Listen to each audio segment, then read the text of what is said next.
Hapa rais wetu wa kwanza kuna kipindi alihutubia taifa, Mheshimiwa Julius Nyerere. Katembea sana duniani, kawaona watu wenzake wenye mataifa yao walivyoendelea, na yeye akataka implement kile ambacho kakiona. Akahutubia taifa, akawaambia Watanzania waachane na mawazo mgando na fikra za kizamani za kutegemea mvua. Lazima tujikomboe kutokana na utegemezi wa mvua, tulime kilimo cha kisasa cha umwagiliaji maji. Kahimiza hili jambo si baya, lakini pengine tone of speech inaweza ikawa imekera, kama kwamba haya mambo watu wanayafanya wenyewe. Hata hakumtaja mfanyaji. Alipotoa hutuba hiyo, Tanzania ikapata ukame miaka 3.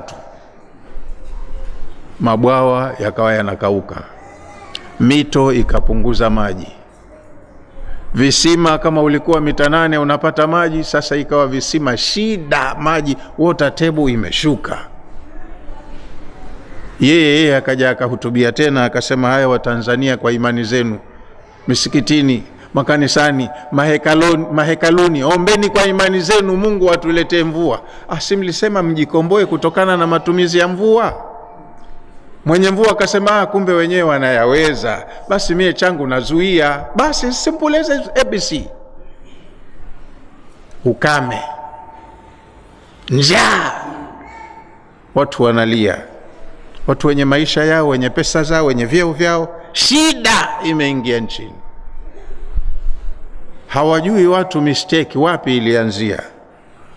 Lakini alipofahamu kasema kwa imani zenu, anaamini dini zote za Mungu huyo huyo mmoja. Ombeni kwa imani zenu. Nani aombwe? Aliyeyamiliki haya mambo. Ombeni mvua kwa imani zenu. Na akataja mle sehemu muhimu: makanisani, misikitini, mahekaluni, ombeni.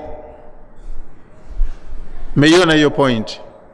Kwamba kuna vitu vinajieleza vyenyewe kwamba nyinyi mfahamu huu ulimwengu una mwenyewe. Mkikosea mawasiliano baina yenu na mwenye ulimwengu huu, anakuonyesheni kivitendo wapi mmekosea. Nabii Nuh ndo akawaambia watu wake hivyo. Tatizo tulilonalo au matatizo yanayotufika ni kwa sababu nyinyi mnakosea mahala. Mkirekebisha hapo, mambo yataenda vizuri tu.